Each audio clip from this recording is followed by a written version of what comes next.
Okay. So Joseph ran up out the house. And when he ran out the house, she still had hold of his garment. Well, so him being the man of God, I'm like, I don't care, take it. I'm gone. So she held on to the garment. But when master came home, she lied on and told him that Hebrew boy, that slave that he got. Now see, before she was trying to get with him, but now he's a slave. He's beneath them. But at the time, it was all right for him to lay down with him. But now he's beneath me because he rejected me.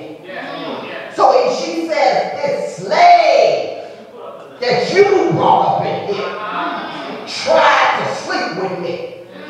The devil is a liar. And his mama too.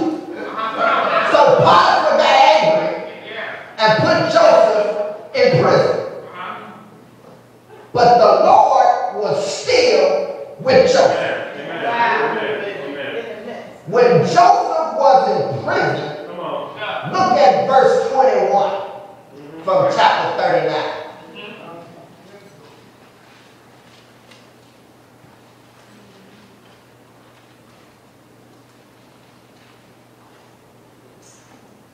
I'm starting with 20.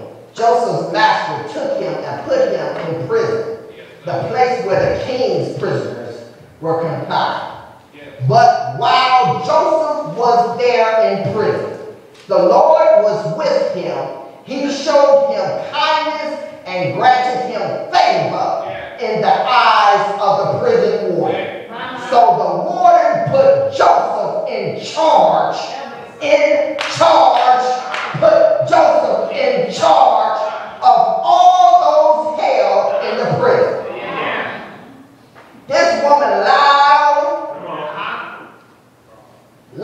on him, had him in prison. But God turned that thing around and put him in charge of the prison. That's good.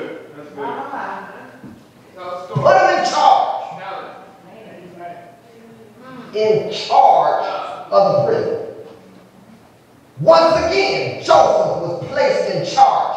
Despite his circumstances, despite his situation, despite his environment, despite his background, because the favor of the Lord was upon him. He was put in charge. There's a king in you. No matter what you're going through, God will put you in charge. He will turn that thing around and place you where you're supposed to be.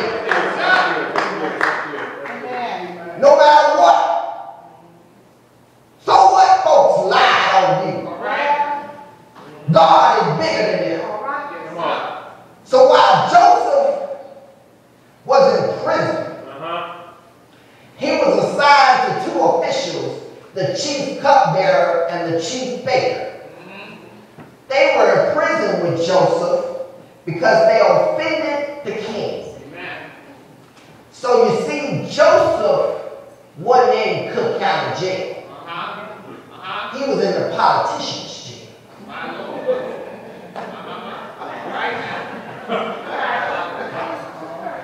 Because you know, the politician's jail ain't like Cook County jail. So Joseph was in the good jail. So both of them had a dream the same night. And Joseph interpreted the dream.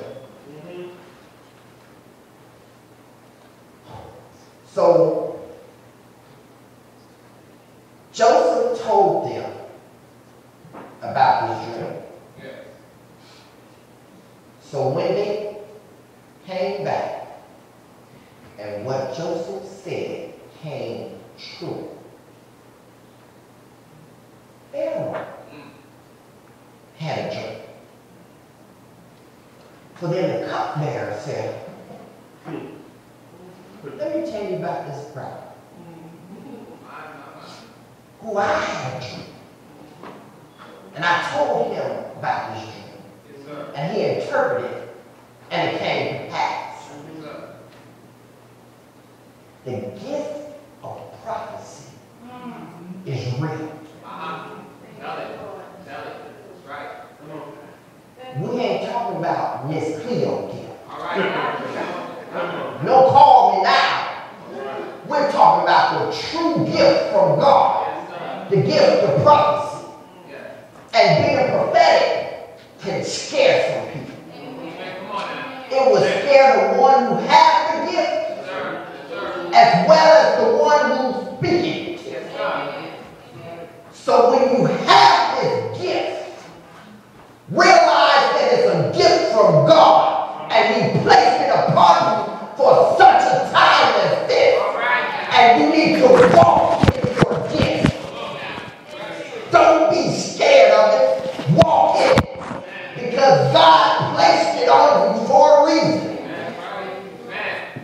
And it was this gift that God placed on Joseph that brought him out. Because when Pharaoh heard about Joseph, he had him brought to him. He brought him to him. You need to walk in your gift. Walk in that gift. And so therefore, Joseph came before Pharaoh. I don't know what time it is. And so, when Joseph came before Pharaoh and he interpreted his dream, verse 41 of chapter 41 says, so Pharaoh said to Joseph, I hereby put you in charge of the whole land of Egypt. Then Pharaoh took his signet ring from his finger and put it on Joseph's finger. He dressed him in robes of fine linen and put a gold chain around his neck. Not Flavor Flav's chain, a gold chain around his